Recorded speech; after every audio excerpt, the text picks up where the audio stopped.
Bienvenidos a nuestro tercer episodio de Conexiones, un podcast de la Comisión de Comunicación y Relaciones Interinstitucionales de ASAECA, la Asociación Argentina de Estudios sobre Cine y Audiovisual. En esta oportunidad conversaremos con Maximiliano de la Puente, licenciado en Ciencias de la Comunicación, magíster en Comunicación y Cultura y doctor en Ciencias Sociales. Es dramaturgo, director teatral, actor, realizador audiovisual y profesor del taller de Transmedia y Documental Interactivo en la licenciatura en Comunicación Social y en el Instituto Superior de Tiempo Libre y Recreación. Sus obras, recopiladas en los libros Caen pájaros literalmente del cielo, Silencio todo el tiempo y Migraciones, han obtenido distintos premios nacionales e internacionales, destacándose el primer premio del quinto Concurso Nacional de Obras de Teatro, Nueva Dramaturgia Argentina, organizado por el Instituto Nacional del Teatro, y el Premio Municipal de Literatura, Teatro y Música de la Ciudad de Buenos Aires, por Yace al caer la tarde y Acá y allá.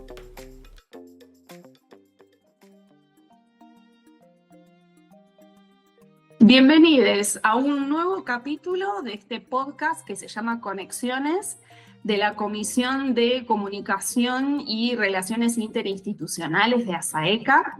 Aquí estamos junto a Maximiliano de la Puente. La verdad, un gusto poder conocerte, Maximiliano, y conversar durante unos minutos con vos. Vamos a empezar por lo más básico, lo primero y fundamental, que es cómo surgió en vos este interés por estudiar ciencias de la comunicación. Bueno, primero que todo, muchas gracias por la invitación y bueno, quiero mucho a la asociación y así que siempre es un placer colaborar de alguna manera o de otra. En relación a cómo empecé a estudiar comunicación, bueno, fue hace bastante tiempo, ¿no? Porque eso fue como a mediados de la década del 90, pero creo que bueno, no me fue fácil elegir una carrera, diría esto en principio, ¿no? En aquel momento uno sale de, supongo que sigue siendo igual de difícil, incluso el mundo es mucho más complejo, pienso hoy, que en aquel momento, pero es difícil, ¿no? Uno sale de la secundaria, tiene 18, 19 años, que estudiar es un tema. Me atraían las humanidades, me atraían las ciencias sociales.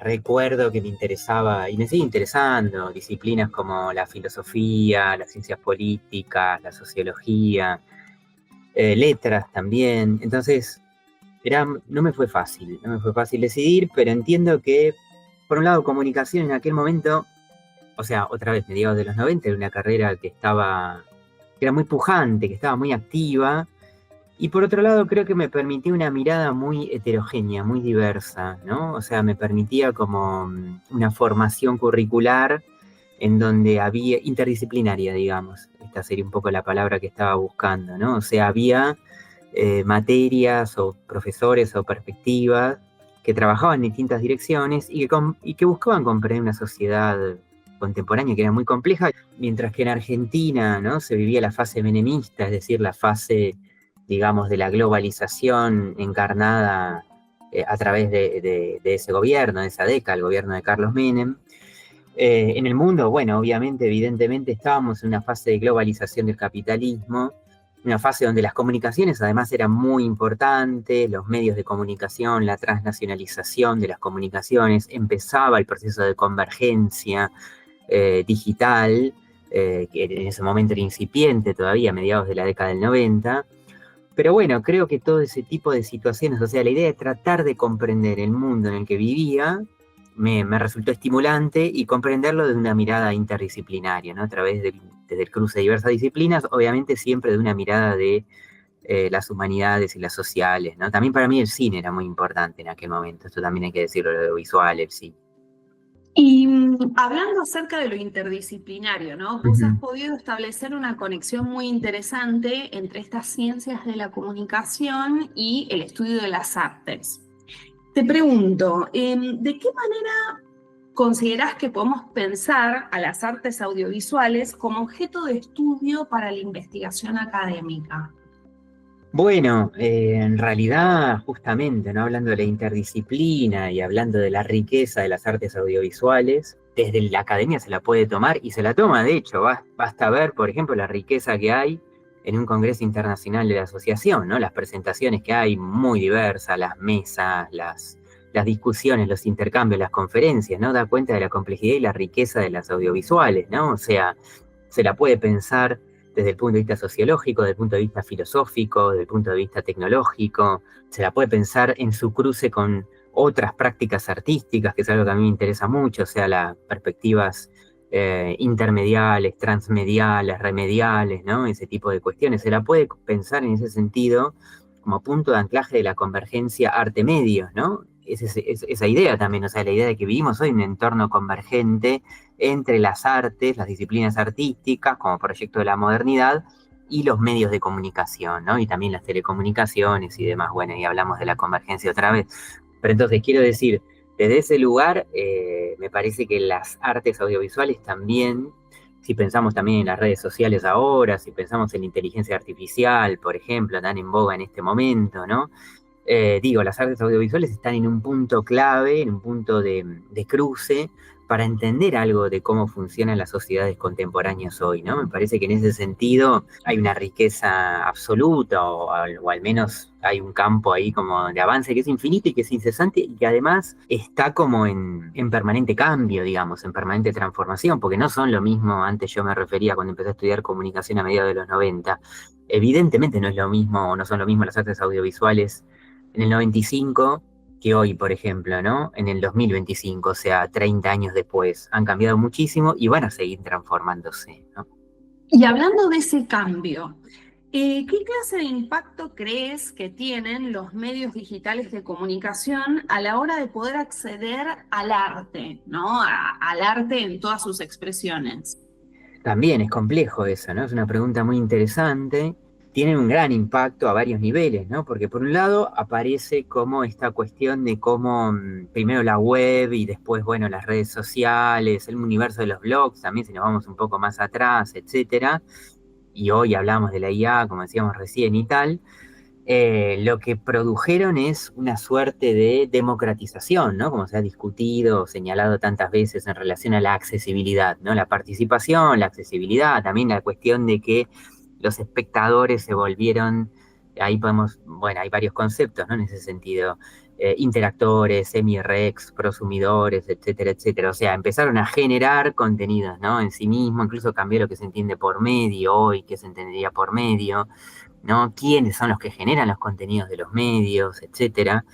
Esa es toda una discusión, pero evidentemente las audiencias empezaron a generar, a co-crear y empezaron a acceder a un montón de posibilidades y de materiales a los que hace 20, 30, quizá 40 o 50 años atrás era mucho más difícil acceder. Entonces aparece esta suerte de democratización del acceso, democratización también en la participación.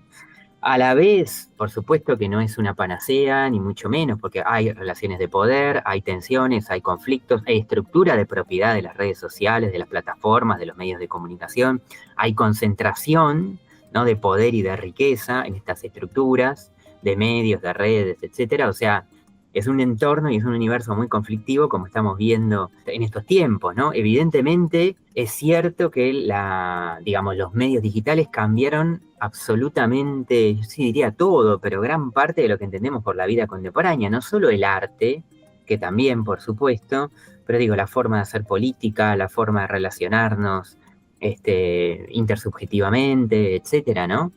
Y después, evidentemente, para los artistas también existe la posibilidad de llegar a audiencias a las que quizá no hubieran llegado de otra manera. O sea, también existe este fenómeno de la segmentación o la hipersegmentación, diría yo, de las audiencias, ¿no? En ese sentido.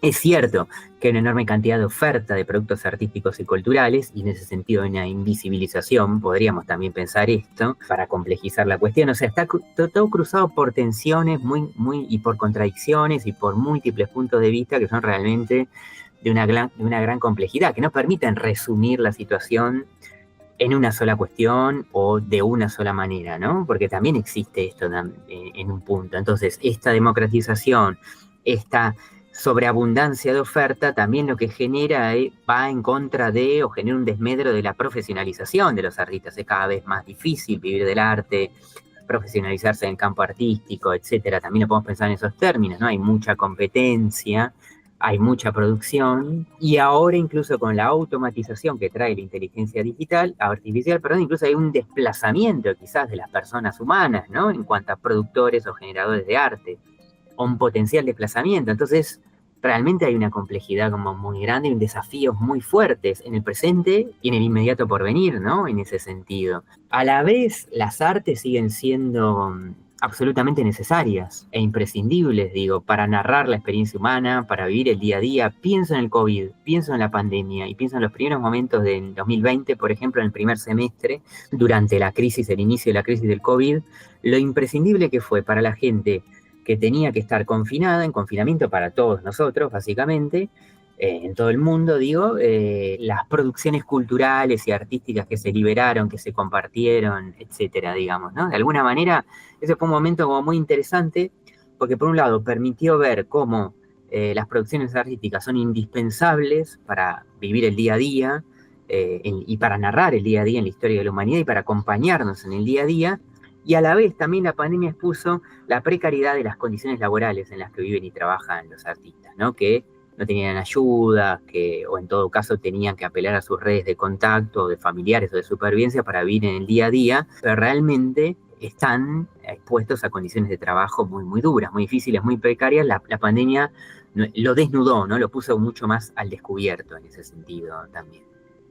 Experiencia que de alguna manera está bastante vinculada a esto que vos comentás sobre el periodo de la pandemia y el COVID-19. Es una experiencia muy reciente, que es el streaming que realizaron investigadores del CONICET en nuestro mar argentino, ¿no? Tuvo una amplísima convocatoria por parte del público y nos preguntábamos desde este lugar, ¿cómo te parece que podría comunicarse masivamente de una manera semejante, ¿no?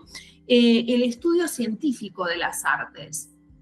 Bueno, siempre es una gran cuestión, ¿no? La comunicación pública de las artes, de las ciencias, etcétera, ¿no? Ahí me parece que hay toda una gran cuestión, que es difícil también, que es compleja, que es ineludible, podemos decir, porque por un lado tenemos el tema de que las actividades artísticas, sobre todo por las lógicas de nicho que se manejan en el arte contemporáneo, estaba pensando más en eso, justamente tienden a ser endogámicas, ¿no? Tienden a cerrarse sobre sí mismas, generando sus propias condiciones de visibilización, de premiación, de legitimidad, de legitimación, ¿no? Entonces se vuelve, de alguna manera, endogámico y deja fuera quizá otros sectores de la población, importantes sectores de la población, ¿no? Que o no puede acceder o que encuentra como una suerte de muchas producciones contemporáneas, no todas, pero muchas, como opacas, ¿no? Como herméticas, como inaccesibles en ese sentido también, o sea, no comprensibles, digamos, ¿no? Entonces aparece esa situación, por un lado.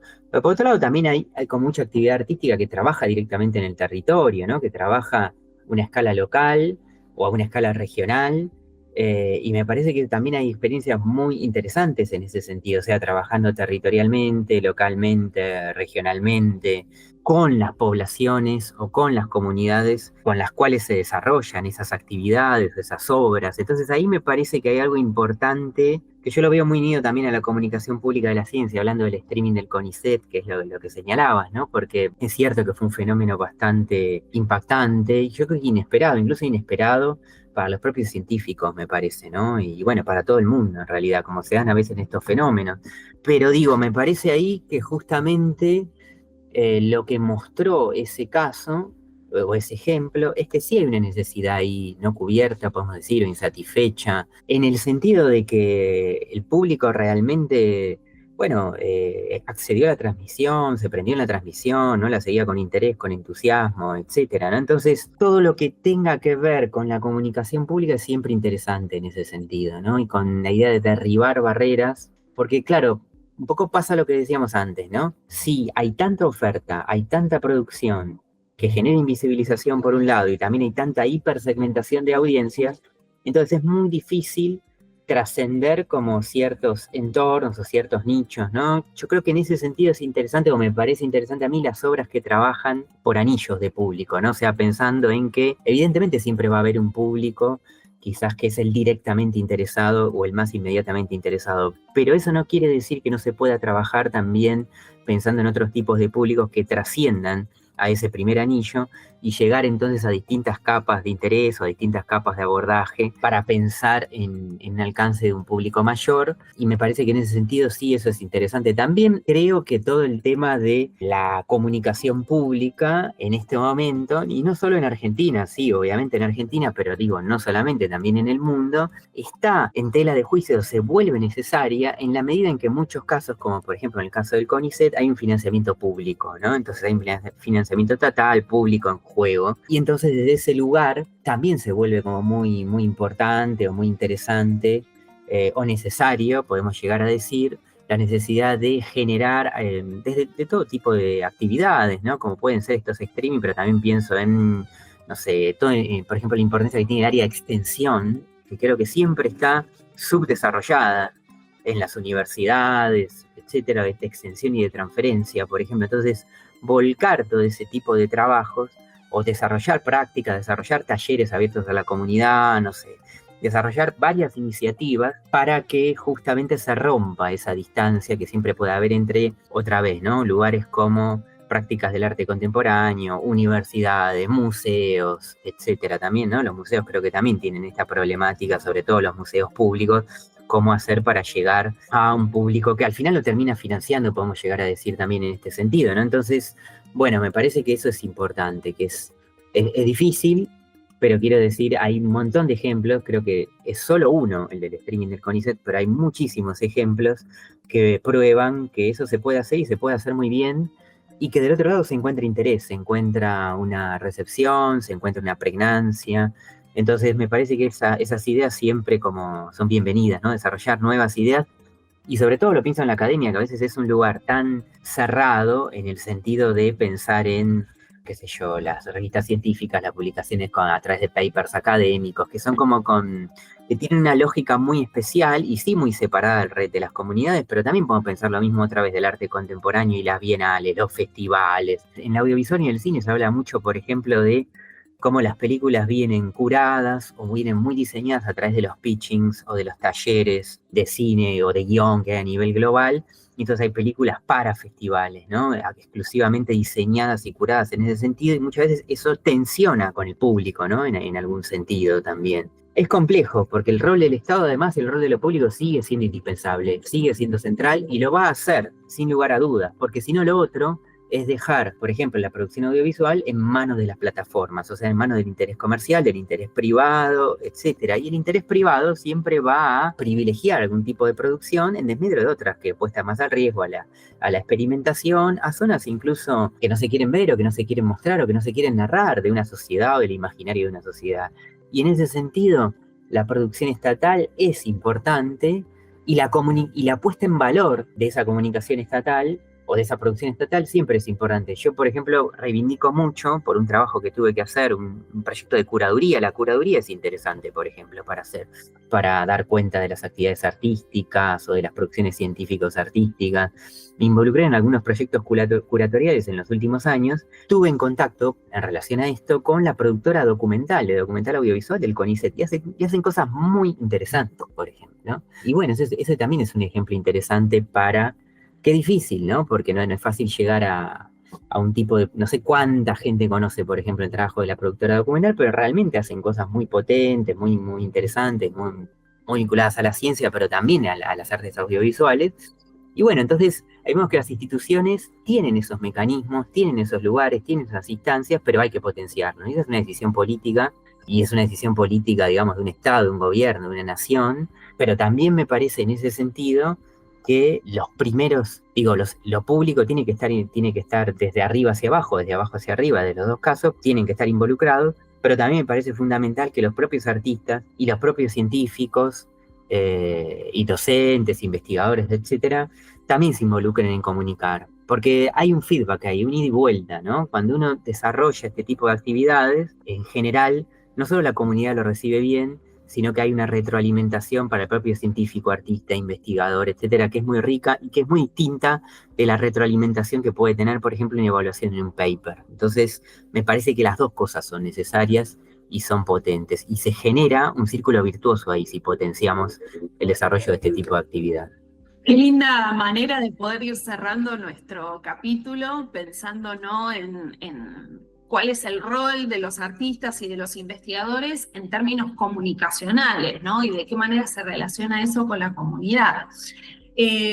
Maxi, te agradecemos muchísimo por haber tenido esta oportunidad de conversar con vos sobre estos temas tan importantes y esperamos poder encontrarnos en otro momento u oportunidad. Muchas gracias a ustedes, muy placentero fue para mí, gracias, que siga muy bien. Esto es Conexiones, un podcast de la Comisión de Comunicación y Relaciones Interinstitucionales de ASAECA. Les invitamos a acompañar nuestro podcast en Spotify y YouTube a través de ASAECA Comunicación.